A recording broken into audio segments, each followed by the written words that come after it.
चलो छोटे, आज से एक नई शुरुआत करते हैं हम लोग। शुरुआत इस चीज़ का कि प्रीवियस एग्ज़ाम्स के पेपर को देखते हुए कि किस तरह का क्वेश्चंस ऑब्जेक्टिव क्वेश्चंस जो बार बार एग्ज़ाम में पूछे जा रहे हैं। साइंस का मैं बात कर रहा हूँ, चाहे वो फिजिक्स हो, केमिस्ट्री हो, बायोलॉजी हो, जो रिपीटेड क्वेश्चन है, बार बार वही पूछा जा रहा है, बार बार वही पूछा जा रहा है। बिहार बोर्ड में ऐसा अक्सर होता ही रहता है कि जो क्वेश्चंस पीछे पूछा गया वो फिर से रिपीट करके पूछा जा रहा है, रिपीट करके पूछा जा रहा है। तो उस सारे क्वेश्चंस को जो बार बार रिपीट हो रहे हैं, तो हम चैप्टर वाइज तो पढ़ ही रहे हैं और पढ़ते ही रहेंगे। हर एक चैप्टर को पढ़ेंगे आगे, मतलब फिजिक्स, केमिस्ट्री, बायोलॉजी, मैथ्स, जितने भी हमारे सोशल स्टडीज़ हैं, सब कुछ पढ़ेंगे। चैप्टर वाइज तो पढ़ेंगे ही पढ़ेंगे, लेकिन साथ साथ उस सारे क्वेश्चंस को करते हुए चलते हैं। ये 15-15 का सेट हम लेंगे, 15-15 क्वेश्चन का सेट लेंगे। जैसे आज पहला सेट हम कर रहे हैं साइंस का, तो सेट 1 है ये, और इसके बाद फिर सेट 2 आएगा, सेट 3 आएगा, सेट 4 आएगा। ऐसे करते करते हम आगे बढ़ते भी रहेंगे, ऑब्जेक्टिव वाइज क्वेश्चन करते भी रहेंगे और साथ साथ चैप्टर वाइज भी पढ़ते जाएंगे। तो आज मैंने जो एक सेट रखा है साइंस का, उसमें 15 क्वेश्चंस होगा छोटे, और इस 15 क्वेश्चंस का पीडीएफ आपको नीचे में डिस्क्रिप्शन में आप वहाँ पे जाना, टेलीग्राम का लिंक पड़ा हुआ है, वहाँ से आप इस सारे क्वेश्चंस को डाउनलोड भी कर सकते हो। आप टेलीग्राम लिंक पर क्लिक करके सारा कुछ कर सकते हो। तो हम अभी 15 क्वेश्चन को डिस्कस करेंगे और उससे रिलेटेड जितने भी इंपॉर्टेंट और क्वेश्चन बन सकते हैं उस सारे क्वेश्चन पर भी बात करेंगे। तो देखो छोटे, पहला क्वेश्चन है आज, क्या पहला क्वेश्चन है, साइंस का है ये। ताम्र एवं टीन के मिश्र धातु को क्या कहा जाता है? ये बहुत बार इस तरह का क्वेश्चन एग्जाम में आता है कि तांबा जस्ता को मिला दिया, तांबा फिर टीन को मिला दिया, सीसा के साथ मिला करके, इस तरह के क्वेश्चन बार बार एग्जाम में पूछा जा रहा है। तो मैंने इसी क्वेश्चन को उठाया सबसे पहले। ताम्र और टीन के मिश्र धातु को मिलाकर क्या कहा जाता है, मतलब मिश्र धातु को क्या कहा जाता है? तो छोटे देखो, सबसे पहले इस चारों क्वेश्चंस जो है, ये चारों ऑप्शंस मैंने वही लिया जो बार बार एग्जाम में पूछा जाता है। मैंने चारों एक ऑप्शंस को मुझे बताना है। देखो, पीतल क्या होता है, किस किस चीज़ का मिश्रण होता है, ये ज़रा देख लो। पीतल जो होता है ये तांबा का किस चीज़ का, तांबा का और जस्ता का। छोटे, इसमें कन्फ्यूजन मत होना कि तांबा को कॉपर, Cu कॉपर कहा जाता है, इसको जिंक कहा जाता है, Zn कहा जाता है, इसमें कन्फ्यूजन मत करना। यानी तांबा को कॉपर कहते हैं, जस्ता को जिंक कहा जाता है। ये तो मेरा हो गया एक। सेकेंड नंबर देखो, टांका क्या है, ये टीन और किस चीज़ का छोटे, लेड का। लेड मतलब शीशा, यानी टीन का Sn, टीन का सिंबल तो यही होता है छोटे, और लेड का क्या होता है, Pb। टीन और लेड का जो मिश्रण होता है वो क्या होता है, टांका होता है। उसके बाद देख लेते हैं छोटे गन मेटल का। गन मेटल क्या होता है, तांबा प्लस जस्ता, तांबा, जस्ता और टीन, इस तीन चीज को मिला करके क्या बनता है छोटे, गन मेटल बनता है। उसके बाद कांसा देख लो। कांसा क्या होता है, तांबा और टीन, इस दोनों को मिला देने से क्या बनता है छोटे, बोल तो दो। तांबा और टीन को मिला देने से कांसा बनता है। तो मेरा एक क्वेश्चन भी यही पूछा था कि तांबा और टीन को मिला देने से, यानी कि ताम्र एवं टीन के मिश्र धातु को क्या कहा जाता है, वही बात हुआ। तांबा टीन को मिला देने से क्या होता है, अरे समझो सिंपल वे में, बाकी वो जो कह रहा है उसका मतलब तो समझ में ही आ रहा ना। तो हमारा क्या है, इसका आंसर क्या हो जाएगा छोटे, डी नंबर। तांबा यानी ताम्र और टीन का जो मिश्रण है वो कांसा कहलाता है। ये तो हो गया। इसके अलावा एक और इंपॉर्टेंट बच जाता है, क्या, उसको लिख ही लो, स्टेनलेस स्टील। स्टेनलेस स्टील ये क्या होता है छोटे, इसमें इस किस किस का मिश्रण से ये बना होता है, ये होता है क्रोमियम का। ठीक से लिख लो बे, ऐसे क्यों हो रहा है, क्रोमियम, लोहा और निकेल। निकेल थोड़ा सा ढंग से लिख देते हैं यहाँ पे, निकेल, समझे छोटे। तो क्रोमियम, लोहा और निकेल, इस तीनों को मिला करके क्या बनता है, स्टेनलेस स्टील बनता है। अगला क्वेश्चन देख लो छोटे। अगला क्वेश्चन है कि आभूषण बनाने वाला सोना होता है, यानी कि गहना बनाने वाला जो सोना होता है ना, वो कितने कैरेट का होता है, ये पूछ रहा है हमसे। 24 कैरेट, 16 कैरेट, 22 कैरेट और 15 कैरेट। छोटे देखो जरा, सोना जो होता है ना, शुद्ध सोना, वो मेरा 24 कैरेट का होता है। शुद्ध सोना कितने कैरेट का? अगर क्वेश्चन ऐसा होता कि शुद्ध सोना कितने कैरेट का होता है तो इसका आंसर क्या होता छोटे? 24 कैरेट। 24 कैरेट वाला सोना जो होता है ना वो 99.9% शुद्ध होता है। अब तुम्हारे दिमाग में ये घूम रहा होगा कि सर जब वो शुद्ध होता है तो 100% शुद्ध होना चाहिए ना। अरे भैया 100% कुछ भी नहीं होता, कुछ न कुछ तो खामियां उसमें भी रहती है। तो 99.9% वो शुद्ध रहता है। लेकिन होता क्या है कि 24 कैरेट वाले सोने से अगर तुम आभूषण या कोई गहना बनाना जाओगे ना वो टूट जाता तुरंत, इतना वो मतलब वीक होता है। इसलिए जब भी कोई गहना बनाना होता है, जब भी कोई आभूषण बनाना होता है तो उसको शुद्ध सोना से नहीं बनाते, बल्कि उसमें चांदी या तांबा को मिला दिया जाता है। उसके बाद उससे कोई गहना बनाया जाता है, कोई आभूषण बनाया जाता है। तो इसका आंसर क्या होगा कि आभूषण बनाने वाला सोना जो होगा वो कितने कैरेट का छोटे? शुद्ध सोना नहीं, ये वाला सोना 22 कैरेट के सोने से हम क्या करते हैं? आभूषण बनाते हैं। अगर यही क्वेश्चन उल्टा करके पूछता कि शुद्ध सोना कितना कैरेट का होता है तो वो क्या हो जाता आंसर छोटे? 24 कैरेट। अगला क्वेश्चन देख लो छोटे। थर्ड नंबर क्वेश्चन क्या कह रहा है कि लोहा पर जिंक लेपित करने की क्रिया को क्या कहा जाता है? मतलब लोहा पर जब जिंक लगाया जाता है ना, ऊपर से लेप चढ़ा दिया जाता है जिंक का, तो उस प्रोसेस को क्या कहा जाता है? ऑप्शन है विद्युत लेपन, संक्षारण, गैल्वनीकरण और विद्युत अपघटन। तो मुन्ना इसका आंसर क्या हो जाएगा? गैल्वनीकरण। यानी मैं यहाँ से याद कर गया एक चीज़, पढ़ाएंगे गैल्वनीकरण क्या होता है, संक्षारण क्या होता है, विद्युत लेपन क्या होता है। मैं चैप्टर वाइज भी तो पढ़ाने वाला हूँ भाई मेरे। ये तो मैं उस क्वेश्चंस का लिस्ट तैयार करके सेट बाय सेट तुम लोगों को प्रोवाइड कर रहा हूँ ताकि तुम इस सब चीज़ों से रूबरू रहा करो। बार बार एग्जाम में ये आते हैं तो क्या ज़रूरत है? 15-15 का सेट रहेगा क्वेश्चन का, ऐसे ही तुम पढ़ते जाओ, नीचे से PDF रहेगा, PDF डाउनलोड करते जाओ और उसको बार बार रिविजन करते जाओ। अभी से ऐसे तैयारी करते जाएंगे, फिर जब एग्जाम आएगा फोड़ डालेंगे। और चैप्टर वाइज तो हम लोग करवे करेंगे ना, करेंगे कि नहीं छोटे? बिल्कुल करेंगे। तो इसका आंसर क्या हो गया? गैल्वनीकरण। यानी लोहा पर जिंक लेपित करने की क्रिया को छोटे कहा जाता है गैल्वनीकरण। अगला क्वेश्चन देख लो छोटे। क्या कह रहा है कि ऐसा तत्व जो इलेक्ट्रॉन को त्याग कर धनात्मक आयन बनाते हैं कहे जाते हैं। ये 4 ऑप्शंस दे रखा है। ये क्या है? उपधातु, धातु, अधातु और मिश्र धातु। सबसे पहले छोटे इसको देखना, जब धातु अधातु चैप्टर पढ़ेंगे सारा चीज़ हम क्लियर करेंगे, लेकिन अभी थोड़ा देर के लिए बस ये देख लो इतना सा कि धातु जो होते हैं ना वो क्या कर देते हैं? इलेक्ट्रॉन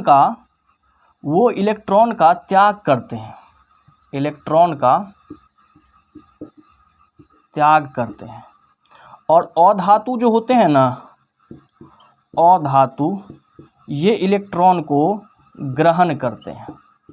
ये क्या करते हैं? ये इलेक्ट्रॉन का त्याग करते थे, यानी धातु जो था इलेक्ट्रॉन का त्याग करता था, ये अधातु इलेक्ट्रॉन को ग्रहण करता है। क्या करता है? ग्रहण करता है। तो धातु इलेक्ट्रॉन का त्याग करता है और अधातु इलेक्ट्रॉन को ग्रहण करता है।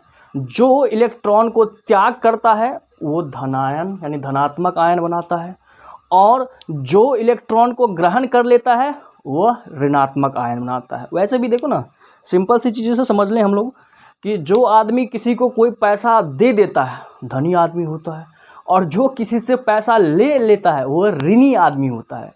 तो जो इलेक्ट्रॉन का त्याग करेगा वो क्या होगा? धनात्मक आयन। जो इलेक्ट्रॉन को ग्रहण कर लेगा वो क्या होगा? ऋणात्मक आयन।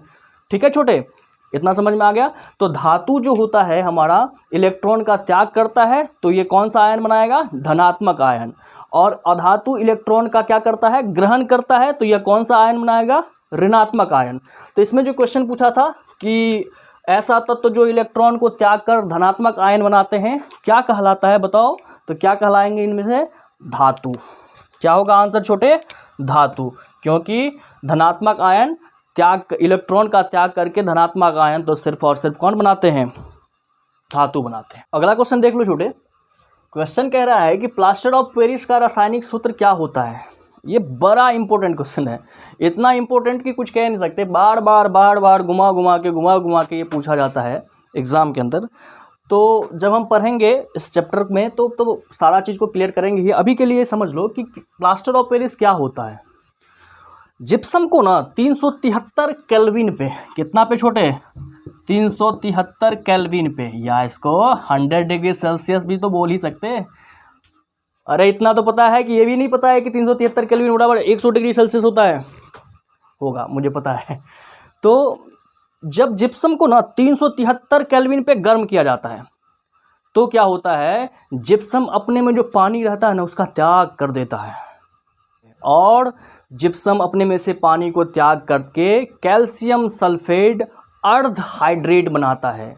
अर्ध हाइड्रेट समझते हो ना छोटे, हेमी हाइड्रेट भी इसको बोला जाता है, हेमी स्फेयर, स्फेयर, अरे मैथ्स में तो पढ़े ही हो गए, गोला अर्धगोला, उसी को बोला जाता है हेमी। हेमी का मतलब आधा, स्फेयर का मतलब पूरा। तो इसी तरह से ये कैल्शियम सल्फेट अर्ध हाइड्रेट या कैल्शियम सल्फेट हेमी हाइड्रेट बनाता है, जिसको प्लास्टर ऑफ पेरिस कहा जाता है छोटे। तो यहाँ पर बस मेरे को इतना पूछा इसने कि प्लास्टर ऑफ पेरिस का रासायनिक सूत्र क्या है, तो उसका रासायनिक सूत्र होता है CaSO4 × ½ H2O। रट लो इसको, बिल्कुल याद रखो। भी जब मैं पढ़ाऊँगा, इस चैप्टर में आऊँगा, फिर मैं सारी चीज़ों को एक एक करके, ये जो अभी मैंने डेफिनेशन बताया क्या होता है प्लास्टर ऑफ पेरिस, कैसे मतलब जो जिप्सम होता है अपने में से जल के अणु को त्याग करता है, सारा समझाऊंगा। लेकिन अभी के लिए छोटे बस इतना याद कर लो तुम कि भैया मेरे प्लास्टर ऑफ पेरिस का रासायनिक सूत्र क्या होता है, CaSO4 × ½ H2O। चलो मुन्ना अगला क्वेश्चन देख लेते हैं। क्वेश्चन नंबर 6 क्या कह रहा है कि अम्ल और क्षार आपस में अभिक्रिया करके क्या बनाता है। मुन्ना जरा इसको देखो, अम्ल है और क्षार है। अब तुम्हें समझ में नहीं आता होगा अम्ल क्या है, क्षार क्या है, कोई बात नहीं, पढ़ेंगे जब इस चैप्टर को तोड़ के रख देंगे, सारे कॉन्सेप्ट, सारे चीज़ों को आराम से पढ़ेंगे। अभी बस कर लो, ये सारे इंपॉर्टेंट क्वेश्चन है, बार बार पूछे जा रहे हैं ना, करते जाएंगे सेट बाय सेट ऐसे ही करेंगे। तो अम्ल और क्षार जब रिएक्शन करता है ना, आपस में अभिक्रिया करता है ना छोटे, तो यहाँ लिखना चाहिए था हमको, लेकिन यहाँ पर जगह नहीं है तो मैं यहाँ नीचे लिख दे रहा हूँ, जरा देखना, लवण और जल बनाता है। तो कोई अगर तुमसे पूछे कि अम्ल और क्षार जब अभिक्रिया करता है तो क्या बनाता है, लवण और जल। एग्जाम्पल भी देख लो, जैसे हम एक अम्ल ले लेते हैं HCl और एक क्षार ले लेते हैं NaOH, ले लिए। अब इसको जब रिएक्शन करवाएंगे, यहाँ नहीं जगह, यहाँ लिख लेते हैं, तो क्या बन जाएगा, ये NaCl और प्लस क्या बन जाएगा, H2O। देखो छोटे, NaCl क्या बना मेरा, नमक, बोलो नमक बन गया, यही नहीं होता है, सोडियम क्लोराइड, और यहाँ पे H2O मेरा क्या है, वाटर है। तो जब अम्ल और क्षार रिएक्शन करता है, अभिक्रिया करता है, तब जा कर के क्या बनता है, लवण और जल बनता है। तो इसमें ऑप्शन देख लो छोटे, क्या है, प्रबल क्षार, प्रबल अम्ल, लवण और क्षार। देखो इसमें लवण ऑप्शन है, लवण को टिक करेंगे, ये बाकी 3 ऑप्शंस तो होने को है नहीं। तो अभी हम बस इतना, अभी के लिए बस इतना ही याद कर लेते हैं कि अम्ल और क्षार जब आपस में रिएक्शन करेगा तो क्या बनाएगा, क्या बनाएगा छोटे, लवण और जल बनाएगा। अगला क्वेश्चन देख लो मुन्ना। अगला क्वेश्चन क्या है कि श्वसन के अंतिम उत्पाद हैं। श्वसन के अंतिम उत्पाद हैं, जब हम सांस ले रहे हैं उसको छोड़ रहे हैं, है ना। श्वसन क्या क्या होता है जरा देखो, इसमें श्वसन करने से क्या क्या होता है। ये जो ग्लूकोज होता है ना छोटे, C6H12O6, ग्लूकोज बोलो इसको, ग्लूकोज है वो। जब हम ऑक्सीजन लेते हैं, ये ऑक्सीजन गया, अब इससे क्या होता है कि carbon dioxide CO2 plus H2O water और प्लस ऊर्जा, देखो ये रिएक्शन होता है, ये पूरा रिएक्शन है श्वसन का। अब इस रासायनिक समीकरण को संतुलित करने के लिए यहाँ पे 6 लगाना पड़ता है, यहाँ पे भी 6 लगाना पड़ता है, यहाँ पर भी 6 बताएंगे। वैसे तुम 9th में पढ़े भी होगे कि रासायनिक समीकरण को कैसे संतुलित किया जाता है। तो जब ग्लूकोज को, और ये जो ये सब काम होता है ना, वो यहाँ पर एक एंजाइम के उपस्थिति में होता है, एंजाइम इसके उपस्थिति में होता है। तो देखो श्वसन के उपरांत क्या सब बना, कार्बन डाइऑक्साइड, H2O यानी कि वाटर, और साथ में भारी मात्रा में ऊर्जा मुक्त होता है, ऊर्जा निकलता है। तो श्वसन के बाद जो उत्पाद हैं क्या क्या बने, कार्बन डाइऑक्साइड, H2O और ऊर्जा। तो ऑप्शन में देख लो कहाँ पे है कार्बन डाइऑक्साइड, H2O और ऊर्जा, ऑप्शन नंबर डी में है छोटे, ऑप्शन नंबर डी में है कार्बन डाइऑक्साइड, CO2 है, H2O है और ऊर्जा है। बाकी ऑप्शंस नहीं होंगे। तो जब हमसे पूछा जाएगा कि श्वसन के अंतिम उत्पाद क्या हैं, तो हम बोलेंगे कार्बन डाइऑक्साइड, वाटर और ऊर्जा। अगला क्वेश्चन देख लो छोटे, दांत की सबसे ऊपरी परत को क्या कहा जाता है? दांत का जो सबसे ऊपर वाला परत जो होता है ना, उसको छोटे बोला जाता है इनामेल। इसको याद रखना है ऐसे ही। दांत के सबसे ऊपरी परत को क्या बोला जाता है? तो दांत के सबसे ऊपरी परत को बोला जाता है छोटे इनामेल। अगला क्वेश्चन देख लो छोटे, अगला क्वेश्चन क्या है कि मानव आहार नाल का सबसे लंबा भाग होता है। मानव आहार नाल का जो हमारा डाइजेस्टिव सिस्टम है ना, पढ़ाएंगे बायोलॉजी में इस सबको भी, तो उसका सबसे लंबा भाग कौन सा होता है? जरा इसको देखो, भोजन क्या होता है जब अमाशय में जाता है ना, भोजन कहाँ चला गया? अमाशय में। पहले तो मुंह से ही भोजन पाचन शुरू हो जाता है, इतना तो बताएंगे जब हम पढ़ाएंगे चैप्टर तब। भोजन गया अमाशय में, और उसके बाद नहीं, ये भोजन आ जाता है कहाँ पे? क्षुद्रांत में। क्षुद्रांत में, और इसी क्षुद्रांत को छोटी आंत भी कहा जाता है छोटे, छोटी आंत। ये जो छोटी आंत होता है, इंग्लिश में बोलेंगे इसको क्या? Small intestine. Small intestine.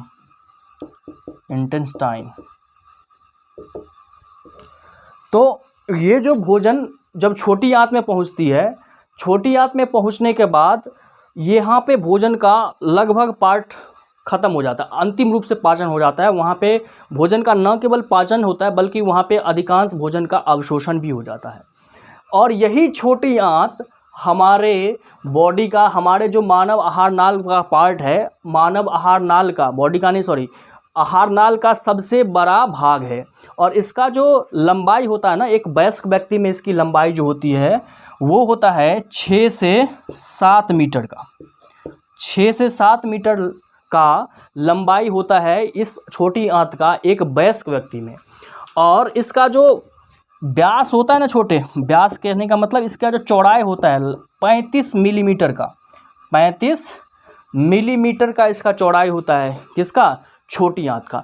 तो अभी तुम बता दो हमें कि मानव आहार नाल का सबसे लंबा भाग कौन होता है? एकदम सीधे आंसर मारेंगे बी नंबर पे। क्या हो जाएगा आंसर छोटे? छोटी आंत। अगला क्वेश्चन देख लो छोटे, क्वेश्चन है कि परागकण निम्न में से किसके अंदर होता है? इस क्वेश्चन को समझने के लिए ना थोड़ा इसको देखो जरा। एक होता है परागकोश। परागकोश, ये जो पौधा में परागकोश होता है ना छोटे, तो ये परागकोश जो है ना, ये नर भाग होता है। नर भाग, अरे लड़का बोलो ना इसको, क्या दिक्कत है? नर भाग। उसके बाद दूसरा एक है वर्तिकाग्र। ये जो होता है ना छोटे, ये होता है मादा वाला, मादा भाग। ठीक है, इसको ध्यान रखना। तो परागकोश नरभाग हो गया, वर्तिकाग्र हमारा क्या हो गया? मादा भाग। और परागकोश में ही यहाँ पे क्या होता है छोटे? पराग कण होते हैं। और इसी के बारे में इसने पूछा है कि परागकण निम्न में से किसके अंदर होता है। तो ये परागकण होता है क्या है? ये परागकण ऐसे आकर के इस नर वाले भाग में से ऐसे ऐसे ऐसे ऐसे ऐसे मादा वाले भाग में, यानी कि इस वर्तिकाग्र में आ गया। और उसके बाद निषेचन की क्रिया हो गई, और जैसे ही निषेचन की क्रिया हुई, इस क्रिया को क्या बोलते हैं? परागन। क्या बोलते हैं छोटे? परागन। देखो इसमें कन्फ्यूजन मत होना, मैं परागन बोल रहा हूँ, परागकण नहीं। ये परागकण है, दोनों अलग अलग चीज़ें हैं। परागकोश में रहता है परागकण, और जब ये कण वर्तिकाग्र में आके, यानी कि मादा वाले भाग में आकर के निषेचन की क्रिया करता है ना, तो वो उस प्रोसेस को, उस क्रिया को बोला जाता है परागन क्रिया। ठीक है छोटे। तो अब जो मेरा क्वेश्चन है उसका आंसर क्या हो जाएगा? ये पूछा था परागकण किस में होता है, तो परागकण कहाँ पे होता है छोटे? किसके अंदर होता है? परागकोश के अंदर। आंसर नंबर डी हो जाएगा इसका, कि ये परागकण जो है परागकोश के अंदर होता है। ये वाला क्वेश्चन जरा देखना छोटे, क्या है? आरबीसी की जीवन अवधि होती है। अच्छा, आरबीसी डब्ल्यूबीसी इसके बारे में पूछ रहा है ना। इस टॉपिक का बड़ा ही इंपॉर्टेंस है, थोड़ा सा देखो, इससे बार बार क्वेश्चन आता है। ब्लड टॉपिक जो है ना हमारा, ब्लड, इसमें क्या होता है छोटे? एक वयस्क मनुष्य में, कहने का मतलब है कि एक जो वयस्क आदमी जो होता है ना, उसमें उसके जो बॉडी वेट होता है, जितना उसके बॉडी का भार होता है, उसका 7% ब्लड होना चाहिए उसके बॉडी में। ठीक है। उसके बाद दूसरा चीज़ नोट कर लो इसमें कि जो एक आदमी, अगर एक वयस्क मनुष्य जो होता है ना, उसमें 5 से 6 लीटर, वयस्क मनुष्य में, वयस्क व्यक्ति में कितना, एक वयस्क व्यक्ति में, इसको ज़रा ठीक से लिख लो, एक वयस्क व्यक्ति में जो होता है ना, ये जो ब्लड होता है कितना, 5 से 6 लीटर, 5 से 6 लीटर। जबकि महिला में क्या होता है छोटे, वयस्क महिला की बात करूँ तो आधा लीटर कम होता है, दिमाग भी थोड़ा कम होता है और इधर ब्लड भी थोड़ा कम होता है, यानी 4.5 से 5.5 लीटर, 4.5 से कितना, 5.5 लीटर। तो अभी इतना चीज़ समझ गए। अब देखो आरबीसी के काम क्या है, इसमें होता है आरबीसी, डब्ल्यूबीसी, पढ़ेंगे जब बायोलॉजी पढ़ेंगे सारा कुछ पढ़ेंगे, लेकिन अभी थोड़ा सा आरबीसी के बारे में जान लो।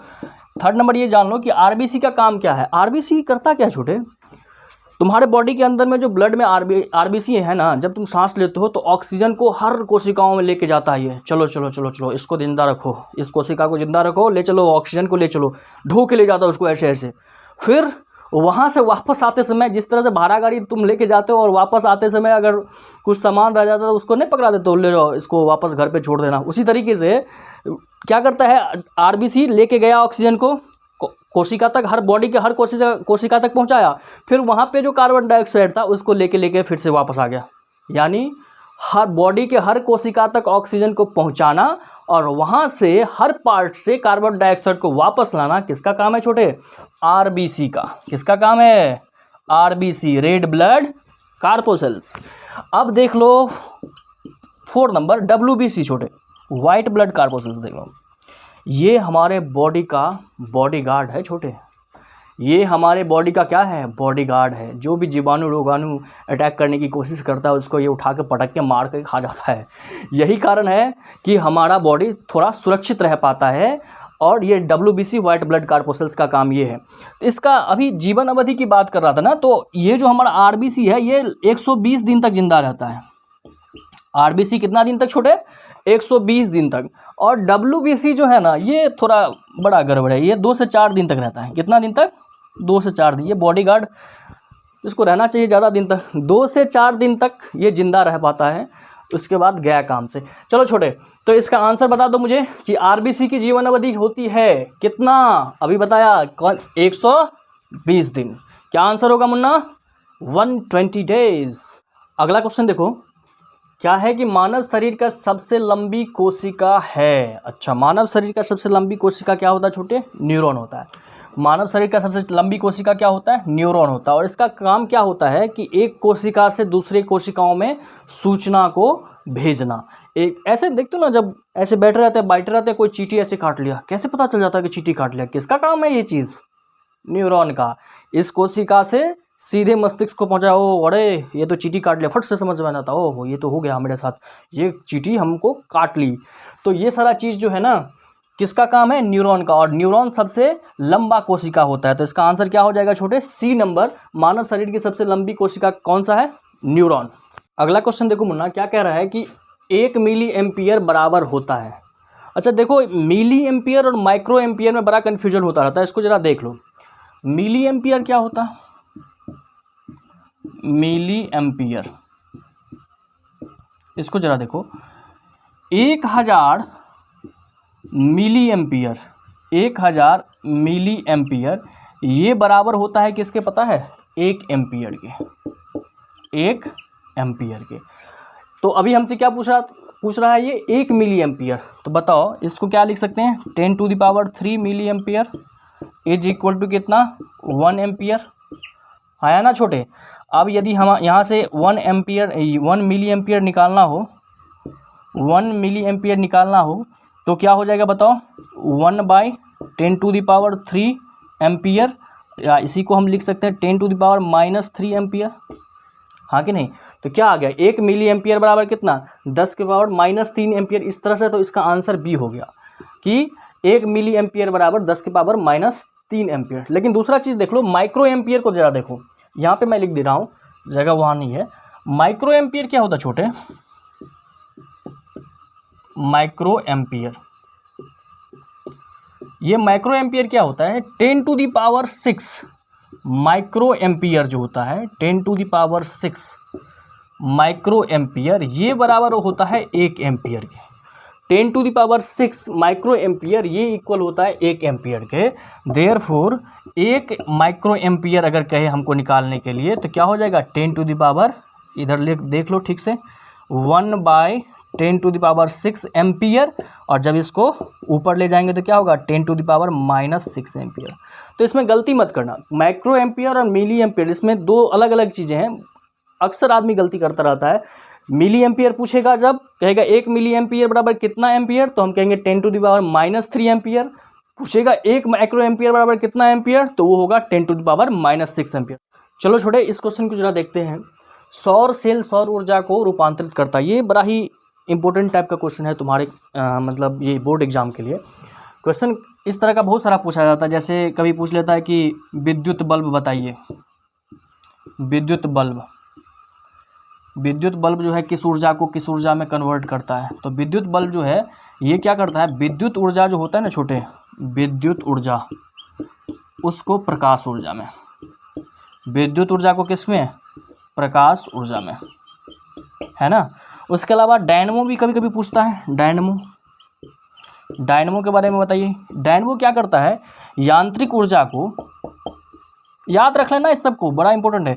यांत्रिक ऊर्जा को किस ऊर्जा में कन्वर्ट करता है? विद्युत ऊर्जा में। यांत्रिक ऊर्जा को किस ऊर्जा में कन्वर्ट करता है छोटे? विद्युत ऊर्जा में। उसके अलावा कभी कभी बैटरी पूछ लेता है। बैटरी ये रासायनिक ऊर्जा को किस ऊर्जा में? विद्युत ऊर्जा में। रासायनिक ऊर्जा को विद्युत ऊर्जा में। सबको नोट कर लेना, इसमें से कोई ना कोई घूम फिर के ऐसे आता ही रहता है। बैटरी पूछ देगा किस ऊर्जा को किस ऊर्जा में कन्वर्ट करता है, तो रासायनिक ऊर्जा को बैटरी विद्युत ऊर्जा में, विद्युत बल्ब विद्युत ऊर्जा को प्रकाश ऊर्जा में, डायनमो यांत्रिक ऊर्जा को विद्युत ऊर्जा में। अब उसी तरह से पूछ लिया हमसे कि सौर सेल सौर ऊर्जा को किस ऊर्जा में कन्वर्ट करता है, तो सौर सेल सौर ऊर्जा को विद्युत ऊर्जा में, ऑप्शन नंबर डी, विद्युत ऊर्जा में कन्वर्ट करता है। चलो छोटे अब ये लास्ट क्वेश्चन है इस सेट का। क्वेश्चन नंबर 15 कह रहा है कि सोना की परमाणु संख्या क्या होता है? अच्छा, सोना का परमाणु संख्या ये तो बस याद करने वाला है, इसको याद अगर नहीं रखा तो खोज कर ही नहीं सकते। कितना होता है सोना का छोटे? गोल्ड का 79, इसका परमाणु संख्या कितना होता है? 79। 29 किसका होता है बताओगे? कॉपर का। ये बताओ 89 किसका होता है छोटे? 89 एक्टीनियम का। और बता दो मुन्ना 39 किसका होता है छोटे? 39 यट्रियम का।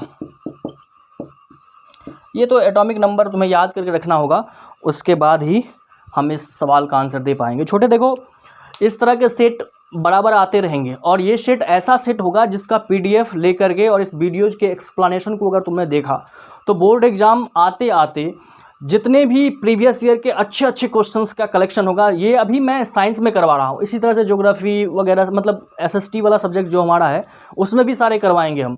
हिंदी में भी करवाना है, मैथिली में भी करवाना है, और मैथ्स तो करवाना ही करवाना है, उसमें तो कर ही रहे हैं। सिर्फ ये करके छोड़ने वाले हम लोग नहीं हैं, हम लोग तो सारे के सारे एक एक चैप्टर को पढ़ने वाले हैं। लेकिन हम चाहते हैं कि ये सारा क्वेश्चन जब ऐसे ही समझ जा रहे हैं, बार बार रिपीटेड हो रहा है, तो क्यों ना इसको छोटे छोटे टुकड़ों में 15-15 क्वेश्चन करके सेट बाय सेट पढ़ लिया जाए। ठीक है छोटे, तो इसी तरह से अगला वीडियोज़ भी आएगा। सेट नंबर 2 का होगा, सेट नंबर 3 का होगा, फिर SST वाला सब्जेक्ट जो है उसका भी होगा। तो इसी तरह से वीडियोज़ को देखो, लाइक करो, और तुम लोग ना सब्सक्राइब करते हो ना लाइक करते हो, उस सब चीज़ को क्या करो, है ना। मेहनत बहुत लगती है इस सब चीज़ को करने में, ये सारे क्वेश्चंस का कलेक्शन करना, फिर उसको इस तरह से शूट करके तुम लोगों के बीच में रखना, ये सब मतलब उतना आसान काम नहीं है, ये केक वॉक नहीं है, थोड़ा सा इसमें टाइम लगता है। तो तुम लोगों का भी कुछ ड्यूटी बनता है ना, इसको क्या करो, इस वीडियोज़ को लाइक करो, है ना, सब्सक्राइब करो, वैसी तुम्हारी मर्जी।